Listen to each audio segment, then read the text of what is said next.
মাননীয় প্রশাসক মহোদয়, আমরা জানি যে প্রশাসনিক কোনো অভিযান শুরু হওয়ার ক্ষেত্রে সামাজিক যোগাযোগ মাধ্যমে যে 2-3 দিন আগে আপনারা যে একটা রিউমার ছড়িয়েছিল যে আজকে আপনারা উচ্ছেদ অভিযান পরিচালনা করবেন, এই বিষয়ে একটু বলেন। আমরা জানি যে সরকারি কোনো উচ্ছেদ অভিযানের আগে তো এই ধরনের কোনো বিবৃতি দেওয়া হয়, সতর্ক হয়ে যায় আগাম, যেহেতু আজকে সকাল থেকে কেউ বসেনি।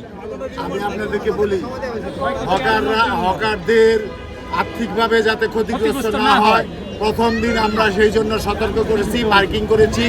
তারা আমাদের কথা শুনেছে, তাদেরকে ধন্যবাদ জানাই। এবং আমরা যেহেতু তারা চলে গেছে, এই জন্য আমাদের বড় ধরনের কোনো এখানে প্রতিবন্ধকতা সৃষ্টি হয় নাই, এই জন্য তাদেরকে ধন্যবাদ।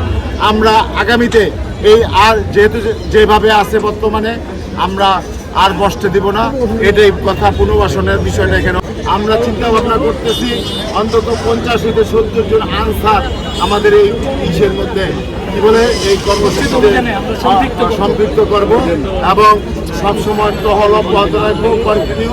প্রতি কর্মদিবস এবং বন্ধের দিনও আমরা আমাদের কর্মীদের দিয়ে আমরা এই পরিচালনা করব যাতে বসতে না পারে।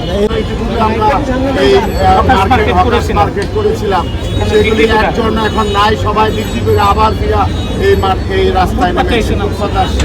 সুতরাং আমরা